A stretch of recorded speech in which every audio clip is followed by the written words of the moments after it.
একদিন পেছনে ফিরে দেখবেন জীবনে এমন একটা সময় আসে যখন পেছনে তাকালে দেখা যায় যে মানুষটা একসময় আপনাকে আঘাত দিয়েছিল, ঠকিয়েছিল, কষ্ট দিয়ে চলে গিয়েছিল, সেও সুখে নেই।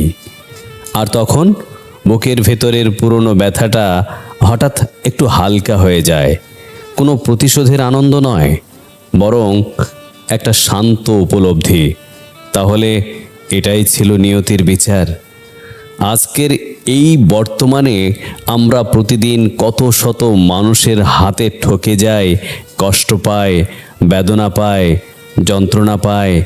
কেউ বিশ্বাস ভেঙে চলে যায়, কেউ পেছন থেকে ছুরি মারে, কেউ আবার মুখে মিষ্টি কথা বলে ভেতরে ভেতরে ক্ষতি করে যায়। তখন মনে হয় পৃথিবীতে বুঝি ন্যায় বিচার বলে কিচ্ছু নেই।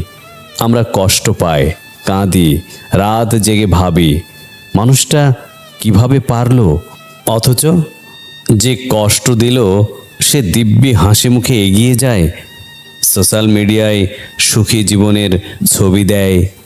কিন্তু সময় বড় আশ্চর্য একটা জিনিস, সে কাউকে ছাড় দেয় না।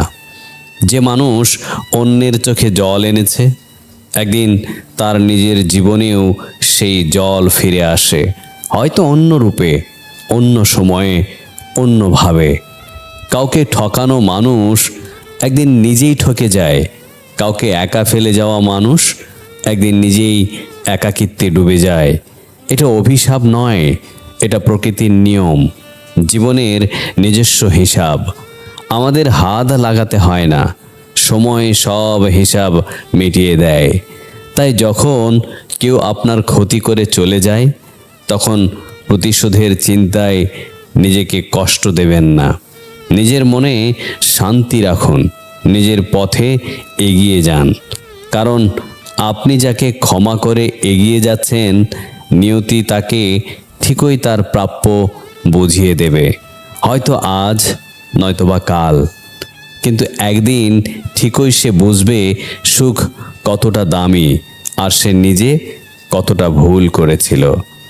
আর সেদিন যখন আপনি পেছন ফিরে তাকাবেন, দেখবেন আপনি অনেক দূর এগিয়ে গেছেন, শক্ত হয়ে, পরিণত হয়ে, নিজের মতো করে সুখী হয়ে।